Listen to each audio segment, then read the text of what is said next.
Well, that newspaper article is about the best description I've ever seen. Hmm. If you want that. Well, I mean, in your own No, words. well, it started out as the telegraph operators they were on duty on Christmas Eve over the holiday.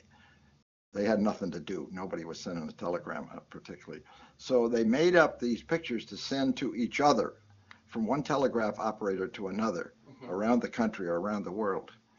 And that's where a lot of these original, all the stuff in that newspaper there, most of that was done way back then by fellows like that. Hmm. And they sent them to each other.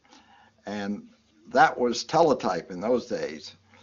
And eventually the radio amateurs were authorized to use teletype on the air. See, in the beginning, we weren't allowed to send teletype over the radio. Hmm.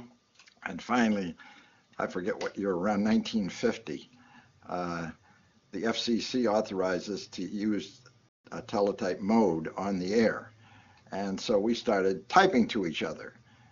And of course, that meant we got a teletype machine to begin with, Right. which meant that we probably had a thing that would punch tape and read tape.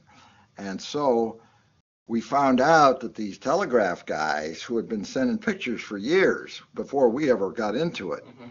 had tapes around in their lockers, and God, they were buried. I had them dig them out. I went around and found guys that had them, and they would give them to me.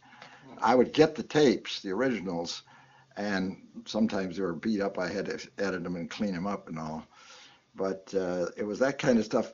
We inherited it from the telegraph operators, and once we got it, we could send it to any other radio amateur anywhere in the world. And this caught on. Of course, you had to have a teletype setup. It was not simple. You had to know what you were doing Hmm. to get a teletype machine hooked to your radio. Right. And so it was a kind of an exclusive group, really. It wasn't the average CB operator or anything like that, Right. because we had to hook up a machine and figure out how to hook it up to our radio and build the circuits to convert the radio signal to the machine signal and vice versa. And so, and of course, we exchanged information about it. We told each other, oh, I've got a circuit here that'll do this and that.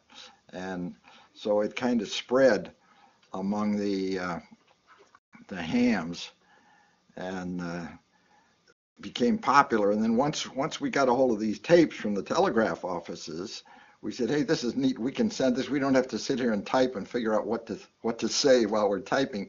We can put a tape on and say, here, I'm going to send you a picture.